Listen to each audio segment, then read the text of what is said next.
la vie, il faut montrer ses vrais défauts, que ses fausses qualités. Vaut mieux surprendre que décevoir, mesdames et messieurs.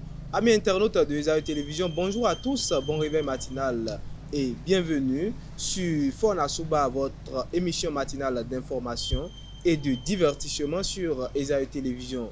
Très heureux de vous retrouver encore une fois ce lundi, à suivre d'un instant à l'autre Boulou Info avec Elisabeth Ilaïda au sommet de ce matinal, la campagne nationale d'alphabétisation 2025 démarre au Bénin avec une nouvelle dynamique axée sur le faire en RDC. Une attaque meurtrière contre une église en deuil à la province de l'Ituri.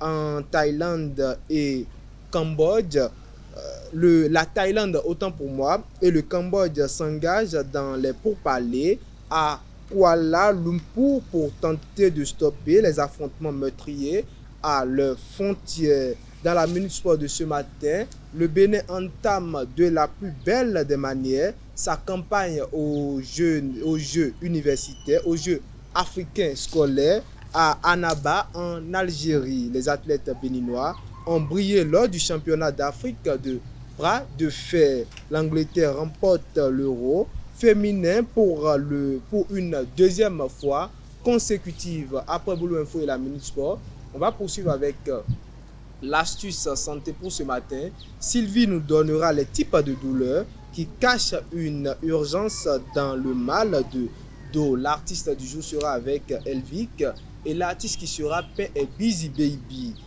C'est une artiste rappeuse. Et pour boucler avec l'émission matinale de ce jour, je vous invite à suivre Parlons-en avec nos différents intervenants. Le sujet de ce matin tourne autour de la richesse. On démarre sans plus tarder avec Boulou Info et la Minute Sport.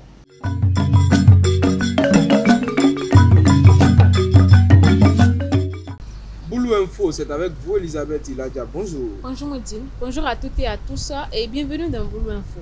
La campagne nationale d'alphabétisation sera lancée le 11 août prochain. Selon un communiqué du ministère en charge des enseignements secondaires, techniques et de la formation professionnelle. Cette édition 2025 cible les apprenants du niveau 2, mais aussi ceux du niveau 1 déjà évalués en 2024.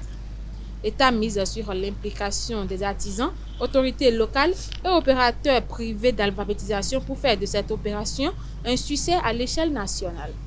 À Banikwara, des fontaines modernes ont été réceptionnées dans les arrondissements de Soroko et Toura.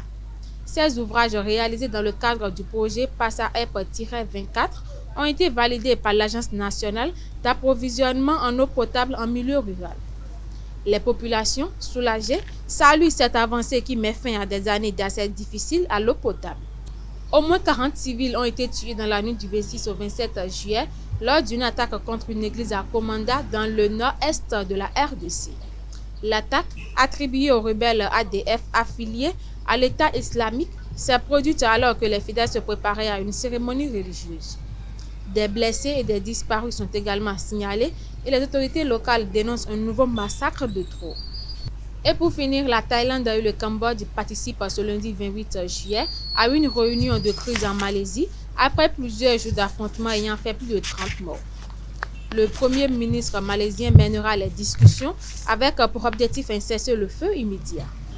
Pendant ce temps, des manifestants appellent à la paix à Bangkok, tandis que des milliers de civils fuient les zones de conflit. C'est tout pour l'info de ce matin. Merci de nous avoir suivis. Merci à vous, Elisabeth Ilaïda, pour l'actualité de ce matin, chers internautes. Dans la Minute Sport de ce matin, le Bénin entame de la plus belle des manières sa campagne au premier jeu africain scolaire à Annaba, en Algérie, avec une prestation éclatante en basketball 3 contre 3, opposé à la Mauritanie. Pour son entrée en liste dans la poule B, le quatuor béninois, composé de Jean-Marie Babalola, Seulan Kazias Adonon, Atu Klissou et Diane Rapi Ouourou, a imposé sa loi sans trembler. Solide dans les duels et vif dans les transitions, les Guépas U18 n'ont laissé aucune chance à leurs adversaires en mettant 21 paniers contre 6. Avec cette victoire, le Bénin prend une option sérieuse sur la qualification en quart de finale avec son deuxième match, avant son deuxième match, autant pour moi, prévu pour ce lundi contre la Centrafrique. Les athlètes béninois ont brillé lors du championnat d'Afrique de bras de fer qui s'est tenu du 23 au 27 juin 2025 à Abuja avec un total de 68 médailles, dont 28 médailles d'or, 29 médailles d'argent et 11 médailles de bronze. Le Bénin s'adjuge la deuxième place sur 20 nations participantes, dont le Nigeria, et décroche avec honneur le trophée d'argent. Dans le village de Pénélan à Basila, les jeunes filles s'illustrent dans la lutte traditionnelle, une démonstration qui s'inscrit dans le cadre du projet Unisport 2 avec la distribution d'équipements sportifs aux équipes locales grâce à l'ONG Gandiano, le ministère des Sports et l'ambassade de France. Reportage signé Marcel Coty. Deux silhouettes féminines s'affrontent au cœur d'un cercle de sable battu. L'une, les pieds fermement ancrés au sol, tente de déséquilibrer sa rivale en l'attrapant à la taille. L'autre résiste avec agilité, les muscles tendus, le regard fixe, concentré sur le moindre mouvement.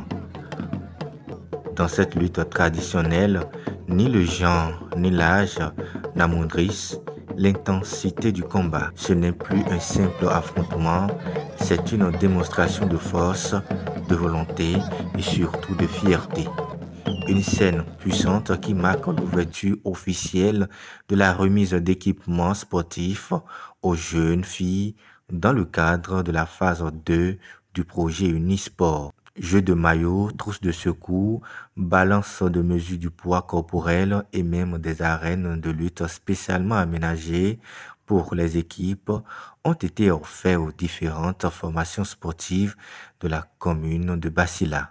Une initiative portée par l'ONG Gandiano dans le cadre d'un projet mené par l'ambassade de France et le ministère des Sports du Bénin sous la supervision de l'association Enfants du Bénin de... Les bénéficiaires ont répondu présent et aussi l'OSC Gandiano a mis bouchée double pour la réussite de l'événement. Quand on dit sport, c'est déjà, on dit une seule main ne peut pas applaudir.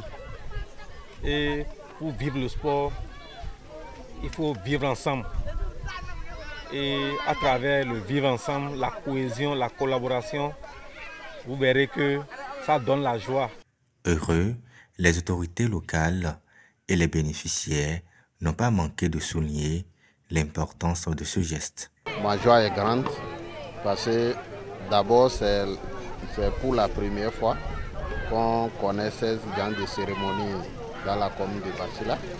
Et deuxième chose, c'est que je vois en même temps comment ce projet va contribuer à la promotion du sport, surtout le sport lutte africaine, masculin comme féminin. Non, vraiment, nous sommes très heureux, nous sommes très contents d'avoir pensé à nous. Parce qu'aujourd'hui, l'ONG et les représentants de la France qui sont venus organiser cette manifestation, nous sommes très heureux. Je pense qu'auparavant, on luttait, mais ça n'allait nulle part. Maintenant que les gens, le gouvernement pensait à nous pour venir organiser ces choses, je pense que les enfants auront le bon cœur de continuer à travailler et être parmi les gens. Pour l'équipe qu'on nous a réunie ce matin, je suis très contente de recevoir cette équipe pour mieux améliorer notre travail qu'on appelle la lutte africaine. On en avait besoin et on n'a pas trouvé. Mais voilà qu'aujourd'hui, c'est là pour nous. On remercie le ministère des Sports et l'ambassade de France aussi. Merci beaucoup pour des objets que vous nous avez envoyés. À Basila, le sport devient un levier d'unité, d'égalité et d'espoir pour toute une génération. La grande finale de la 8e édition du tournoi des institutions et de la fonction publique TIFOP s'est tenue ce samedi 26 juillet sur le terrain synthétique d'Akasato. 3 disciplines étaient à l'honneur cette année: le football, le basketball et la pétanque. Une édition marquée par un esprit de compétition exemplaire et une organisation rigoureuse portée par la direction du sport et de la formation sportive sous l'égide du ministère des Sports dirigé par Benoît Dato. Au terme des compétitions, les équipes victorieuses ont reçu des médailles, trophées, gadgets, des équipements sportifs en récompense de leur performance. Et pour boucler avec le sport de ce matin, l'Angleterre remporte l'Euro féminin 2025 après un match disputé contre l'Espagne ce dimanche à Bâle en Suisse. Les Lions ont conservé la couronne européenne en s'imposant 3-1 au tir au but battu par la Roja. En finale de la Coupe du Monde 2023, les Anglaises ont cette fois-ci trouvé la solution pour s'emparer du titre. Voilà, c'est l'essentiel à retenir pour la Minute Sport de ce matin. Chers internautes, à présent, on suit l'astuce santé avec Sylvie Dédéo.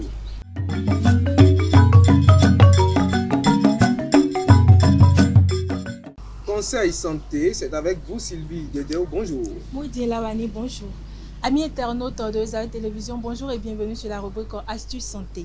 Le mal de dos est souvent bénin, mais certains types de douleurs peuvent révéler des pathologies graves et nécessitent une consultation médicale urgente. Il est essentiel de reconnaître les signaux d'alerte. Quand le mal de dos devient inquiétant, les douleurs classiques, lombalgie sciatique, disparaissent au repos.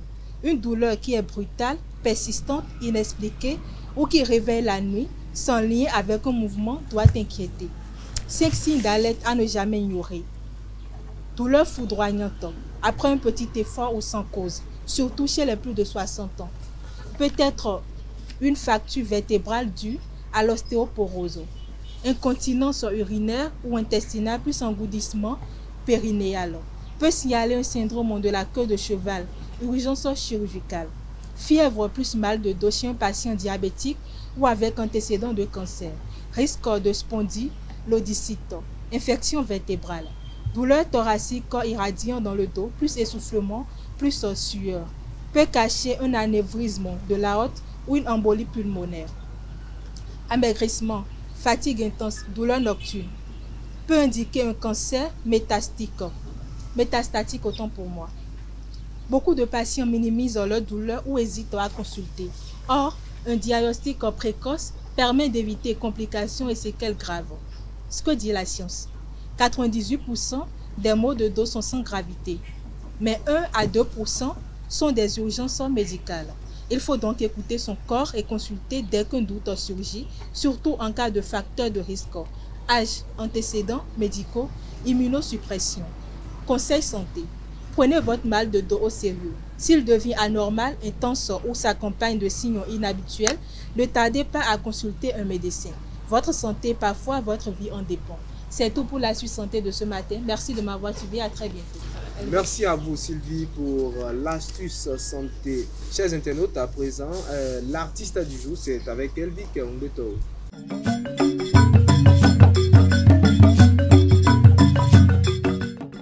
Busy Baby, l'artiste du jour, c'est avec vous Elvic Umbeto. Bonjour. Bonjour Moudine Lawani. Chers internautes des Zao Télévision, bonjour. De son vrai nom, Jeannette Lins Babalola, Busy Baby est une jeune artiste bénino-nigérienne, chanteuse et rappeuse. Elle commence la musique en 2005 aux côtés du rappeur Kenji, ce qui permet à la jeune femme d'intégrer le collectif Mafia Cabana, un regroupement d'artistes de la street. Suite à l'éclosion de ce collectif en 2009, Busy Baby rejoint le très actif label de coaching dénommé Darome Tribu, aux côtés des rappeurs Black Emi, Lil Steven et Lizano. C'est alors sous ce label qu'elle sortit en 2010 son tout premier single intitulé Classique. Par ses prouesses et son talent à séduire par son art, elle sera vite remarquée et signée par le mythique rappeur Feu Rimka, patron du label CKS Capital King Street. Ce sera le début d'une ascension à l'échelle nationale et sous-régionale, avec notamment la sortie du légendaire single Résurrection. Elle était pratiquement sur toutes les scènes.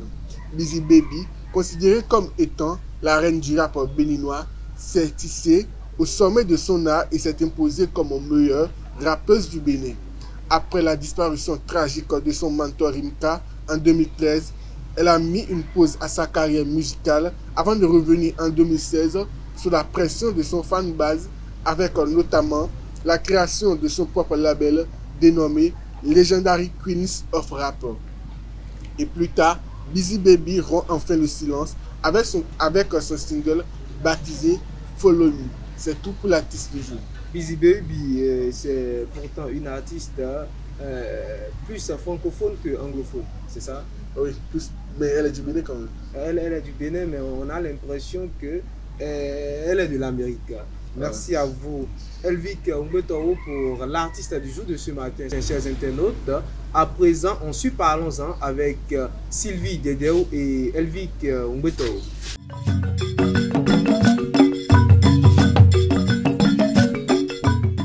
La richesse confère-t-elle une influence excessive dans la société ou représente-t-elle simplement la juste récompense du mérite de l'effort? C'est le sujet de Parlons-en de ce matin. Et le débat est avec vous, Sylvie Dedeo. Bonjour à nouveau. Bonjour à nouveau. Et Elvic Umbetoro. Bonjour à nouveau. Bonjour à nouveau.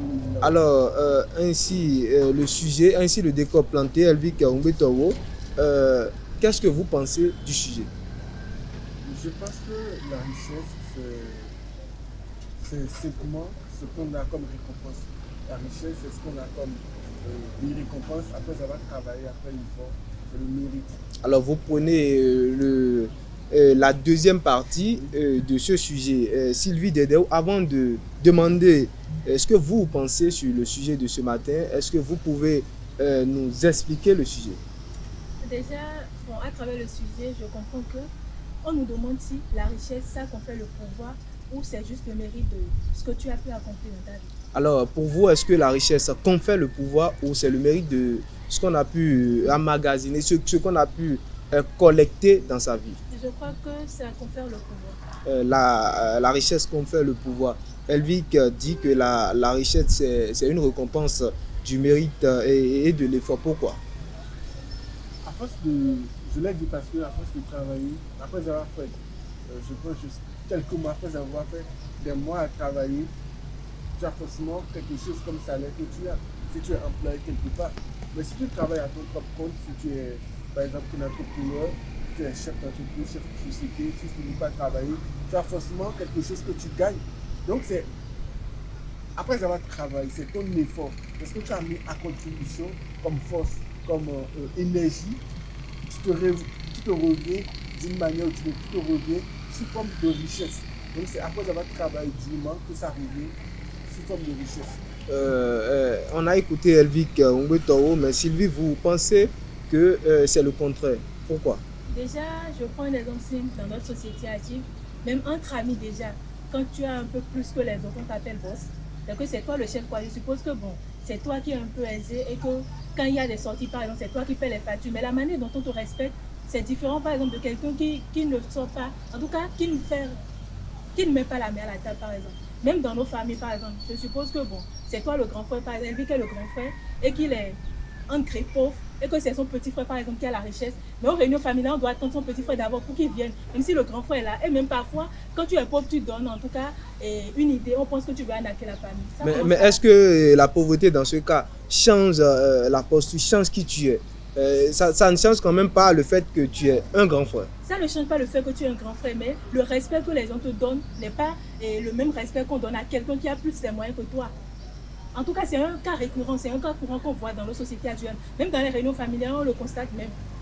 Tu peux être un enfant et que c'est toi qui as l'argent, même ton oncle t'attend et il te salue respectueusement. Mais quand tu ne fais rien, c'est toi, c'est de toi, on se moque au fait. Quand tu ne fais rien, même si tu gagnes ta vie du minimum que tu peux, on ne te respecte pas comme celui-là qui est riche. Ça, c'est Sylvie qui le dit.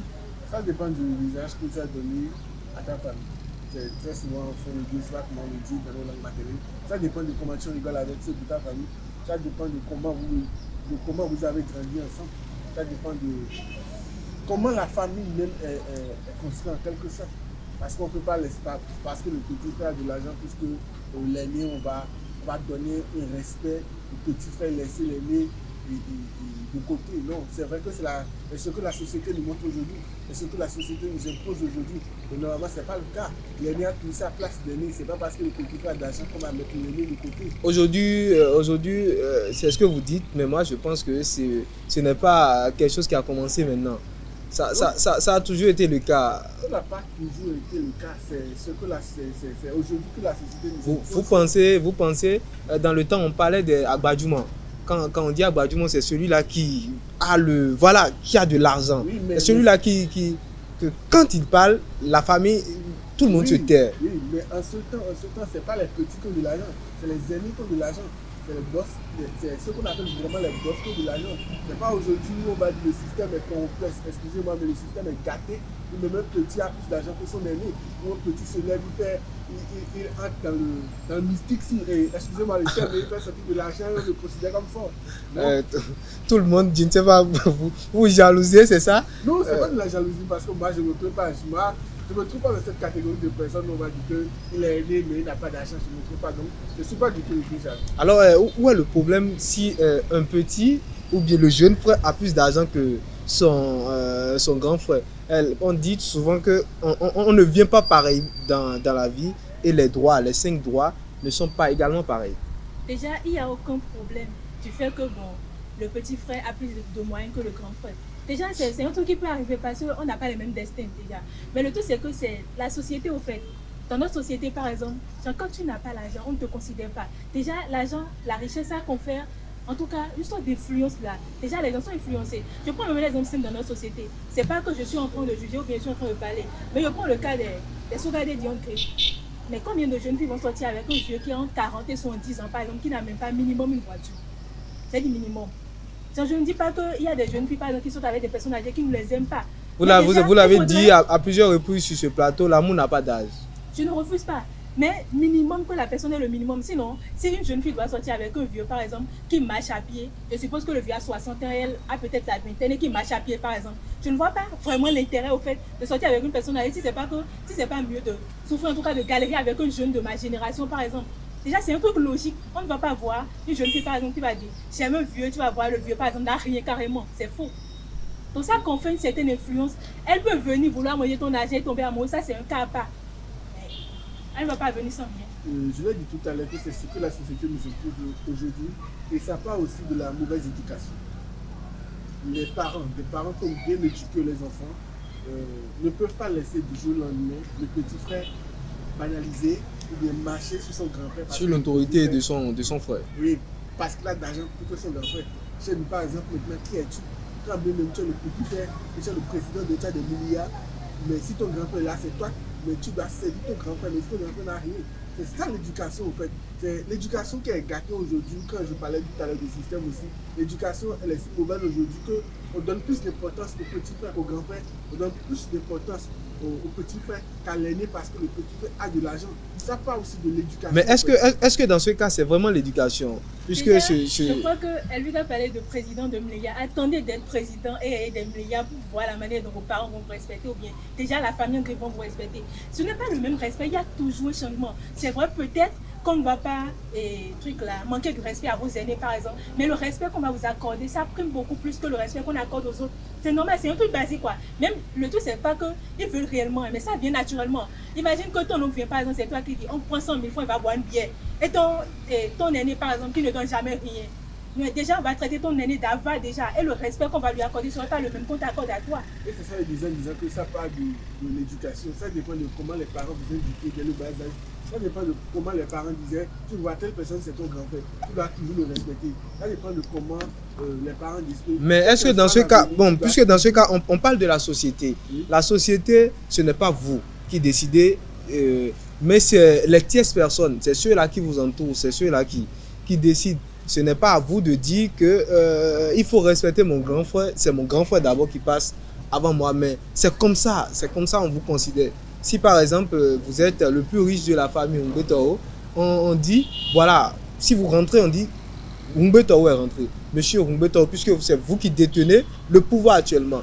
Mais si votre grand frère par exemple il n'a pas cette capacité financière que vous détenez, on peut dire. Disons qu'il s'appelle Justin. On dit, voilà, monsieur Justin est rentré. Est-ce qu'on va l'appeler monsieur?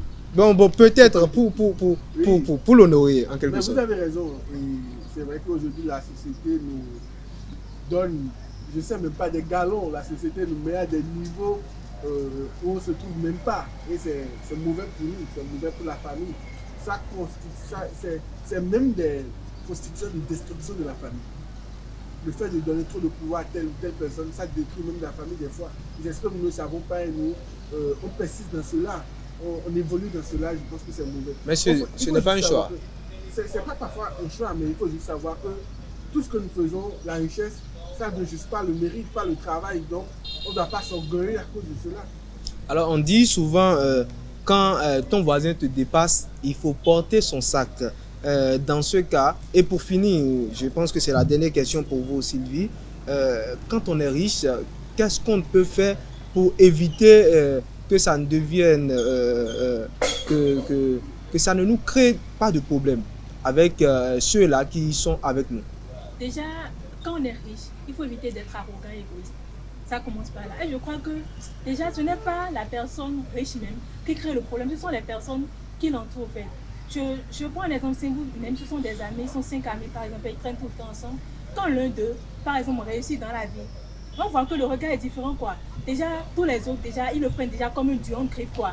Et mon pote, il n'y a rien pour nous, les trucs comme ça, quoi. Déjà, ça confère à la personne un certain pouvoir, il se dit, mais je les dépasse. Et je prends le cas de l'homme, par exemple, les oncles ou bien les tantes, par exemple, qui crient sur nous, par exemple, quand on était enfant. Je suppose que tu as grandi, par exemple, et que tu as un niveau, en tout cas un peu élevé, tu es aisé, comme on le dit, et que c'est toi qui prends soin de l'oncle en question et de sa famille. Tu penses que l'oncle pourrait hausser le ton sur toi comme il le faut. Tes parents, c'est différent. Le parent peut le faire parce que c'est lui qui t'a mis au monde. Mais l'oncle en question, il va mettre de l'île parce qu'il se dira, mais si je crie trop sur ces garçons et il enlève sa main de tout ce que je fais, comment je vais vivre? Donc en gros, même quand on a la richesse, il faut être humble. Oui, c'est ça. Elvik Ongbetao, pour finir également, la richesse, qu'est-ce qu'on doit faire pour éviter que ça ne crée pas de problème dans l'entourage, qu'il n'y ait pas de discorde, et un mot pour finir également. Pour que la richesse ne crée pas de problème, il faut juste être toujours humble. Il faut toujours savoir que tout ce qu'on a gagné ou bien tout ce qu'on a reçu sur cette terre est éphémère.